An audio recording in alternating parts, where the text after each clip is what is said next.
Eli Valentine. Alright, so when the husband realizes his wife is the murderer, hoo ha ha. I can't see her doing something like that. She's super intelligent. I can't. Well, she did, buddy. This is the moment Zach realized his wife, Ashley, was a secret murderer. Police found... Oh, that'd be so scary, bro. Like, you loving this girl, like 10 plus, 15 plus years, you got kids with her, then you find out she's a serial killer, bro? Oh, nah. Oh, nah. So, Shana, appreciate you. Dexy. Pexy. Appreciate it, bro. Appreciate it. Taylor Wright, a friend of his wife, lying dead, secret murderer. Police found Taylor Wright, a friend of his wife, lying dead on his property. Police suspect Ashley was the murderer, but Zach refuses to believe it. Little did he know, he was about to get the shock of his life in the interrogation room. Can you tell me how you came to know Taylor? Through working PI cases. Okay. Huh. She'd come over to our house every now and then. She met my wife. They became friends. Did you guys ever have a falling out or? Never. From doing this job for so long, I would just pick up little lies from her. Stuff just didn't start seeming right. She would disappear for days. I couldn't get her on the phone. Greg and I would try to call her. You couldn't get her on the phone. Taylor had been known to go missing for days at a time, but this time was different. She ain't come back this time. She hadn't been seen for over a month before she was found. Early on, cops believed her disappearance was nothing out of the ordinary, but she'd left everything at home, and what little texts she sent to her friends were in language she wouldn't normally use. I mean, I'm sure now you've read the news and everything. Yeah. You kind of know the date that we're talking about. Have you had a chance to go back and pinpoint where you were on the 8th of September? It's very, I can't remember, but I'm trying to do the very best I can so I could tell y'all the best I can. I went to the bank yesterday to pull my statement. I know I ate lunch at the seafood place at 9 Mile in Pine Forest. I hate seafood. I don't know about but I just can't do seafood. I just can't put my mind to eating seafood. I just remember eating by myself, and I remember Ash not being able to make it because she was tied up with work. Taylor was last seen on the 8th of September, so Zach attempts to recount what he was doing that day. Given that he used his debit card to purchase food in the area, it's likely that his story is true. What's interesting, though, is that he mentioned he was out on his own as his wife was busy with work. It seems that he fully believes this to be the truth. And while he knows his wife has been questioned about the murder, I wouldn't question my own. Like, why wouldn't I question my own wife as a murderer? You know what I mean? Like, who? You know, right? Doesn't know that she's currently the #1 suspect. Dang. The cops aren't trying to learn more about the case. They're trying to determine if Zach had a hand in the murder, or at the very least, turn him against his own wife.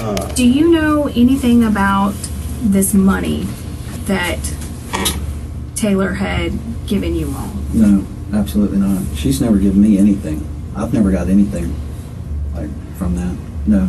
Okay.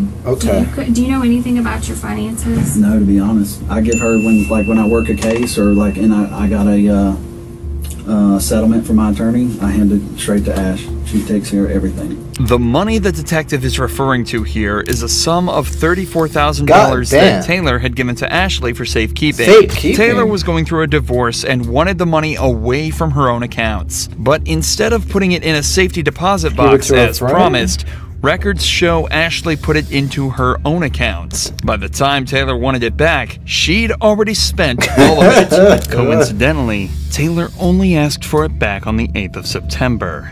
If it's not already obvious by now, Zach is all the $34K on what? What? A very caring person who obviously trusted his wife a lot. I mean, does your wife? He's provided solid answers to where he was when Taylor disappeared and his involvement in the couple's finances, equating to almost none. But the detectives have to rule out any involvement whatsoever. So they decide to discuss where the body was found.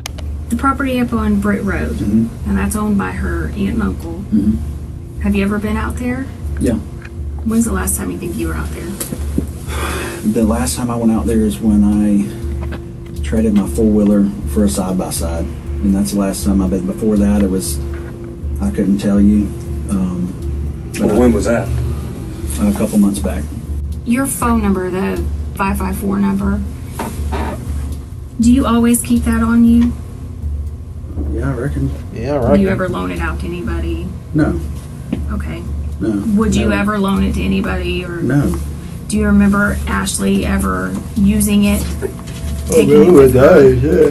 No. I never just saw it in Did it general. ever get lost or stolen or anything and get replaced? No, not that I recall. Okay. This might seem like a random question, but phone records actually played a huge part in uncovering the truth in this case.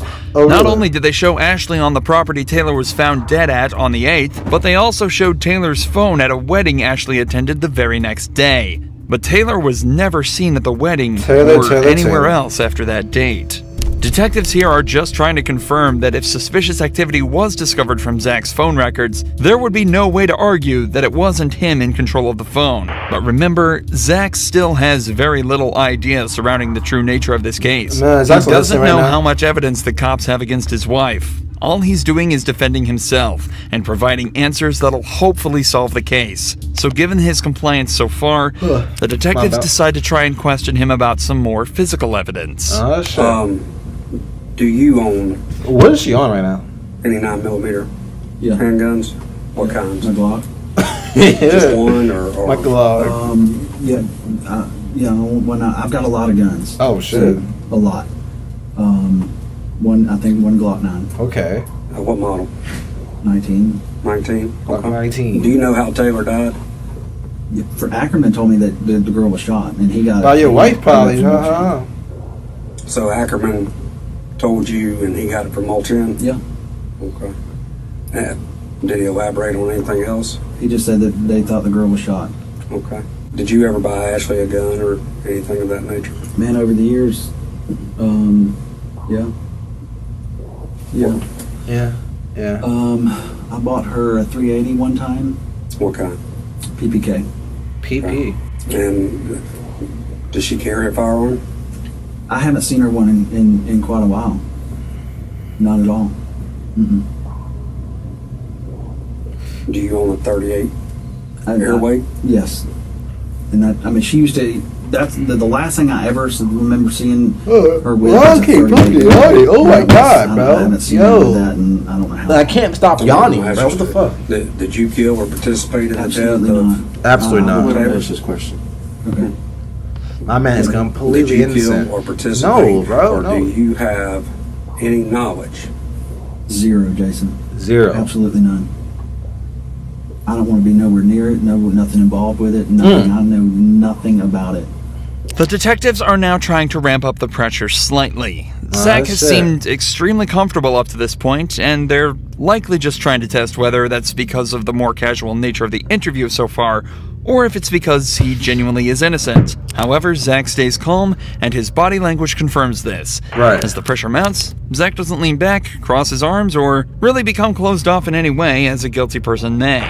Instead, he leans forward, maintains eye contact, and his statements are clear and concise. His posture here is one of confidence and cooperation. Correct. His feet are flat on the ground, and Paul, I posture body, and it just shows so fucking much. he's leaning towards the detectives, proving that he feels safe around them and that he's got nothing to hide. In fact, this is just one of two different positions Zach has assumed throughout the interrogation. The other being a more casual, upright position with his hands and legs open. Zach is doing everything he can to appear innocent, and yet the pressure continues to mount. What do you think happened to Taylor?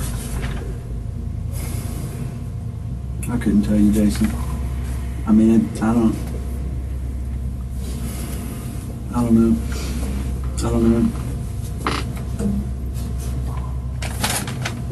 I mean, nobody deserves to ever get anything happen to them like that. I mean, some people. And, I'm asking you,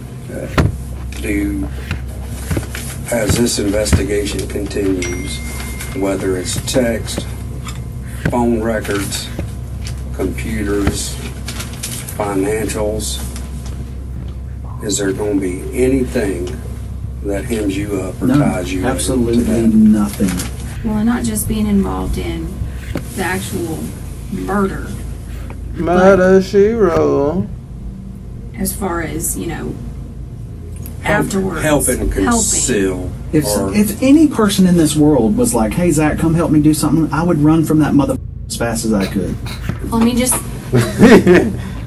Hell, it's all over the news. Yeah. You've read it. Yeah, I've read it. I've read it. I did not read it.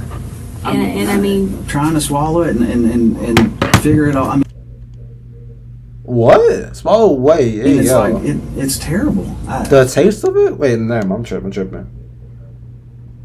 Don't need to call you by Eli works. Eli is fine. Eli or Eval is fine. Even but you've read it, so you know at least some of the details. Just based upon that and your knowledge of the job that we do and the job that you used to watch do. Watch it? What's your thought? Watch what? Hey, Kuza. Oh, what Dex said. Feelings aside. You know, too much pause, shake my head. I barely paused it. Nah, I call you mine. That's Kuza. Kuza gonna beat your ass not for that. I'm sorry that you can't call me all that. Mr. Deck or Miss Day. I don't know what's your logically. Some of your R guy. I can't. I paused like less than 5 times. I'm lying my ass off. I paused it less than like 10 times. Wait, who's you know when we back in Toronto, or not yet. You wish. I can't see her doing something like that. I mean, she's super. Oh, by the way, pause. I'm testing out, taking out the lab, maybe pulling on bodies. I want to see how for like a week or so I could see how the views perform. I just want to do some little test runs and see how the views and everything perform, so and that kind of stuff. So yeah, I can't speak. Holy shit! I back probably in a week. Oh wow. So yeah. You know, she's got a criminal. I mean, a master's degree. Yeah, or is it master's or I don't know, one of the two. And that's just sloppy. I mean, that's sloppy. I can't see her doing that. Okay, what content you make? Oh no, I was saying in general. I'm just saying because usually my title. I'll just. Oh yeah, I know. When you're good, I'll just say in general because usually the title past like a year and a half been the same thing and it looks different now. So I was just telling everybody. I just want to test out, see how the viewership performs and all that kind of stuff. Yeah. There's obviously a lot going on in Zach's head right now. He obviously doesn't want to believe his wife killed someone. Right. His years of experience as a PI, coupled with all the evidence against his wife, logically have to be convincing him otherwise. Not only were there the bank statements and the cell phone records, but Ashley was even caught on camera at a hardware store purchasing the exact same type of cement that was used to fill Taylor's grave. At this point, though, the detectives have seen all they need to. Zach takes a minute to discuss a few things with his lawyer, and he signs a search warrant allowing them to obtain all his cell phone records. Eventually, Zach is cleared of any wrongdoing and is allowed to return home. His wife, however, was a different story. We, the jury, find the defendant, Ashley MacArthur, guilty of first-degree premeditated murder with a firearm as charged in the indictment. Ashley MacArthur was sentenced to life in prison with a mandatory sentence of 25 years and is now serving her time away from her husband behind bars. Oh, Ashley. He's Alright, Boys bloody, I got my bag and they know it. She wanna pose for a photo, I don't want nothing